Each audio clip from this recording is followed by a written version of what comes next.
Memang rezeki itu sudah ada yang atur dan setiap orang punya jatah rezekinya masing-masing. Tapi dengan marketing plan kita menunjukkan ikhtiar kita sebagai seorang pebisnis apapun bisnisnya untuk mendapatkan hasil seperti yang kita harapkan. Nah, kali ini saya akan sharing tentang bagaimana marketing plan sebuah bisnis air galon dan gas LPG. Bisnis yang ada di sekitar kita namun masih sangat sedikit yang menangkap peluang-peluang cuannya di bisnis ini.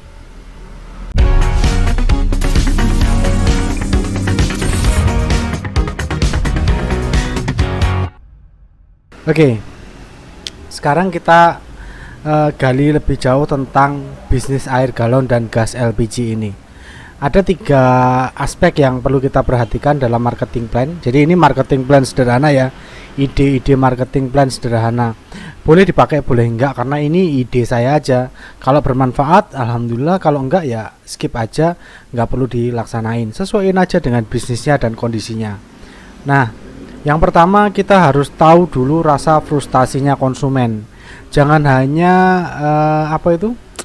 menjual promosi saja. Jadi jangan hanya sekedar menjual, tapi gali lebih dalam tentang bisnis itu, apapun bisnisnya. Jadi bisnis air galon dan gas LPG ini benar-benar bisnis yang ada di mana-mana. Kompetitornya banyak. Nah, kalau kita hanya sekedar menjual ya dapatnya ya nantinya akan bersaing harga aja, ending-endingnya cuma gitu aja. Nah, sekarang kita coba gali deh. Kira-kira apa aja yang ada di dalam si bisnis ini di marketingnya. Kita bisa gali dari yang pertama dulu, dari rasa frustasinya si konsumen ini. Apa aja sih rasa frustasi orang pelanggan di bisnis ini? Yang pertama, karena orangnya sibuk kerja. Kita harus tahu dulu orang-orang yang akan membeli produk air galon dan gas LPG ini orangnya seperti apa biasanya? Oh, biasanya mereka sibuk kerja, repot urusan rumah tangga mereka, apalagi kalau anak-anaknya masih kecil, suaminya kerja. Terus kemudian pas masak gasnya habis, itu jadi rasa frustasinya kan. Kemudian air galon habis pada saat mau minum, saya pernah tuh kayak gitu juga. Jadi pas mau minum, pas haus-hausnya, nggak ada isinya airnya gitu. Untungnya kita sudah ada si cadangannya ya. Cuma kadang beberapa orang nggak punya galon cadangan gitu loh. Jadi itu rasa frustasi dari sisi konsumen, itu harus kita pahami dulu. Kemudian ada juga yang nggak bisa pasang tabung gas. Jadi kan ada tuh ibu-ibu yang kesulitan untuk pasang tabung gas, kalaupun bisa pasang nanti takut bocor gasnya, terus nggak bisa pas kenceng gitu, kadang seperti itu. Bapak-bapak pun kadang ada yang nggak bisa juga. Nah, ini tuh rasa frustasinya, padahal sudah mau masak kok bolak-balik nggak kenceng-kenceng nih si regulator gasnya kayak gitu. Kemudian ada yang nggak kuat angkat galon, mungkin karena sakit atau karena wanita, jadi untuk ngangkat galon ke dispenser nggak kuat atau masukin dari luar ke dalam nggak bisa. Nah, itu rasa frustasinya ya. Setelah rasa frustasi ini kita juga harus tahu juga kebutuhan konsumen itu apa sih. Kebutuhan konsumennya ada beberapa nih. Yang pertama, mereka butuhnya apa kalau air galon sama gas kayak gitu. Bisa pesan online. Ini sebenarnya nggak hanya gas sama galon sih, semua bisnis sekarang harusnya bisa seperti itu, bisa dipesan lewat online. Jadi orang nggak harus ke sana dulu ngeluangin waktu, taunya sampai sana tutup atau habis kayak gitu. Jadi mempermudah konsumen, mereka butuhnya bisa pesan online. Nah, pesan online ini dalam artian mereka bisa pesan 24 jam, malam pun mereka bisa pesan. Cuma kan kita nggak nganter langsung ya, nganternya di jam kerja, kan aneh nanti kalau pengantaran gas sama LPG malam-malam, dikiranya ngapain gitu kan. Nah, jadi responnya itu harus tetap bisa merespon 24 jam, bisa di chat, kemudian diantar di jam kerja, tetap ngantarnya di jam kerja. Terus kebutuhannya kayak gimana? Bisa antar gratis, ngantar gratis, jadi beli satu pun diantar gratis, cuma nunggu kiriman yang lainnya ya, nggak satu-satu dianterin kayak gitu, nanti rugi. Tetap bisa diantar gratis meskipun cuma satu, cuma nunggu barengan yang lainnya. Itu kebutuhannya konsumen. Nah, mereka pengen diantar karena mereka kadang kerepotan bawa galonnya, gasnya, karena mereka nggak terbiasa ya. Nggak terbiasa. Sebenarnya kalau sudah biasa ya biasa juga. Cuma karena kita di bisnis ini umumnya biasanya pemilik bisnis air galon sama gas, mereka punya motor roda 3 atau yang motor biasa yang sudah didesain ada keranjang belakangnya untuk bawa galon, bawa gas kayak gitu. Jadi lebih memudahkan. Konsumen butuh yang bisa ngantar mereka secara gratis. Kemudian yang ketiga, konsumen pengen ada yang bantuin ngangkatin dan masang galon ke dispenser. Jadi nggak hanya kadar turun dari motor kita aja, tapi masangin juga. Ini nanti jadi poin plusnya bisnis kita. Kemudian yang keempat, mereka bisa bantuin, tim kita bisa bantuin pasang tabung ke gas kompor kalau memang itu pada saat darurat kan nggak semua orang yang beli tabung gas itu pas gasnya habis harus pasang di kompor. Tapi begitu orang sudah dengar kabar bahwa bisnis kita ini bisa bantu pasangkan tabung gas ke kompor, ini akan menyebar dan orang akan nggak akan cari tempat lain, carinya di tempat kita karena kita punya nilai lebih daripada yang lainnya. Yang lainnya hanya sekedar beli, antar, taruh depan, selesai kayak gitu, hanya transaksional saja. Padahal ke depan ini bisnis itu harus membuat konsumen kita menjadi referralnya bisnis kita. Jadi yang penyebar luasnya iklan kita tuh ya konsumen yang puas itu tadi. Itu harusnya seperti itu. Oke ya. Terus yang ketiga, ini keinginan konsumen. Kita harus perhatikan keinginan konsumen itu apa sih di bisnis ini. Mereka pengen respon cepat, kemudian bisa dihubungi 24 jam. 24 jam ini gimana caranya? Kan malam tidur tuh pakai autoresponder, pakai WhatsApp kan, pakai WhatsApp bisnis, setting autorespondernya. Setiap kali ada orang baru chat, pasti mereka akan dapat pemberitahuan. Oh mohon maaf, tokonya sedang tutup, nanti besok dikirim di jam kerja, ordernya kami terima, misalnya kayak gitu ya. Pengiriman tetap di jam kerja ya. Lalu kemudian keinginan konsumen yang berikutnya, tim delivery. Mereka butuh orang yang bisa nganter ini tadi, bisa antar gratis ini tadi. Keinginannya, kebutuhan ini kebutuhan ya, ini keinginannya. Keinginan itu satu level di atasnya kebutuhan. Kemudian delivery ini kayak gimana sih orang yang dibutuhkan?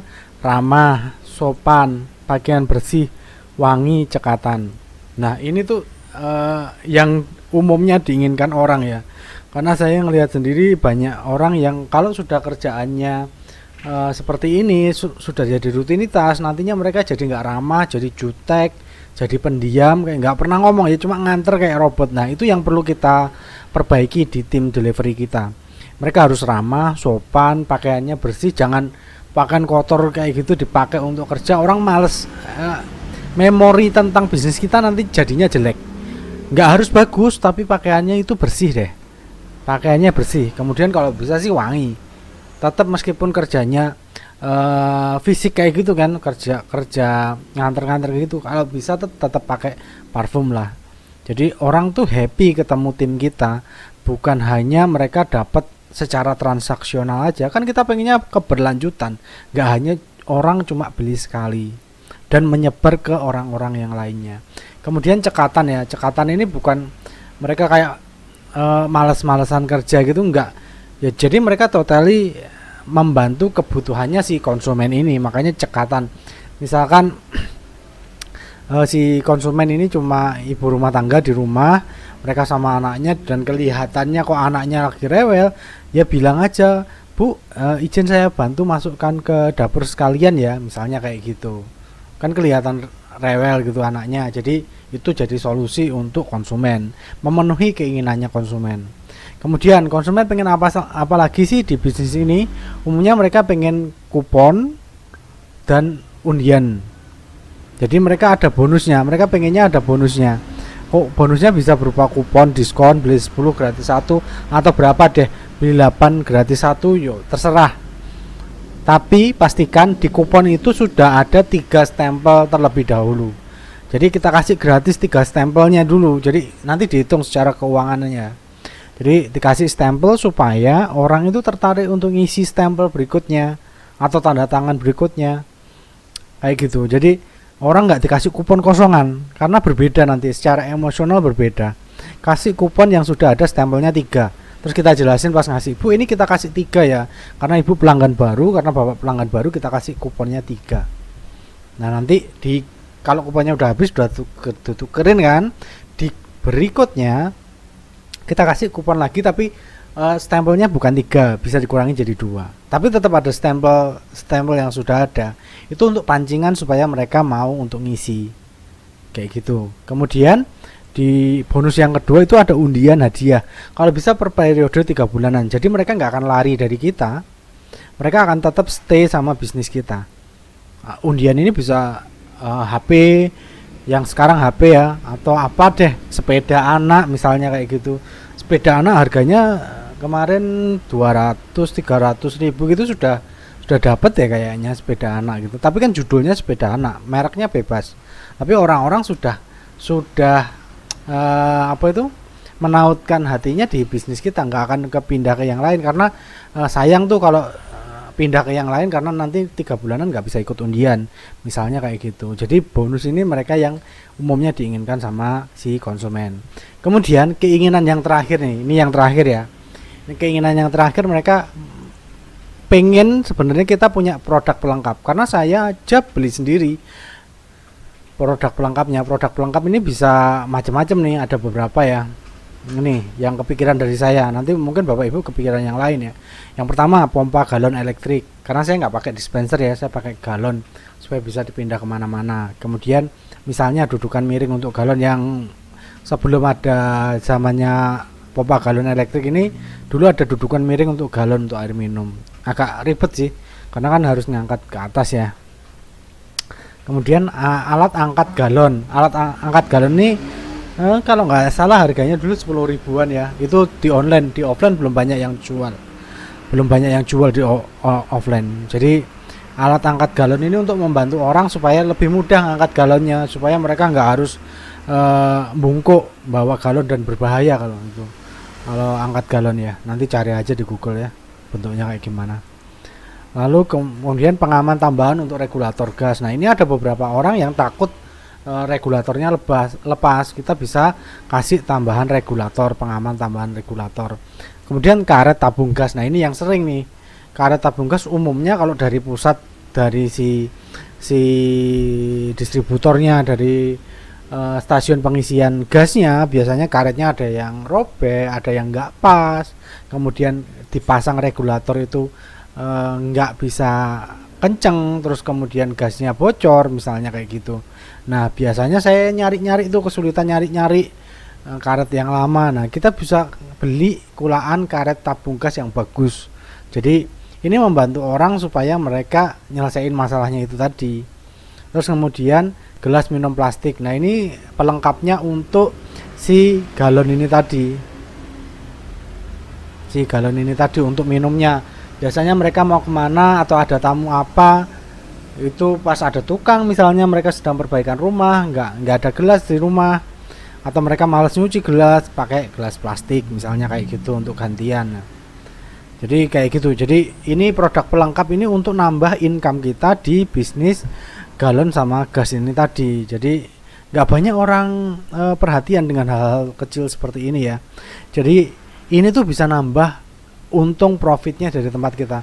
Ya mungkin banyak yang sudah jualan di luar ya, tapi kalau orang sudah percaya sama kita, mereka akan nyari ke kita, mereka akan nyari referensi ke kita. Oke, gitu aja, semoga ini bermanfaat. Terima kasih, saya Chandra dari adscreator.id. Semoga bisnisnya Bapak Ibu lancar, bermanfaat untuk semua orang. Wassalamualaikum warahmatullahi wabarakatuh.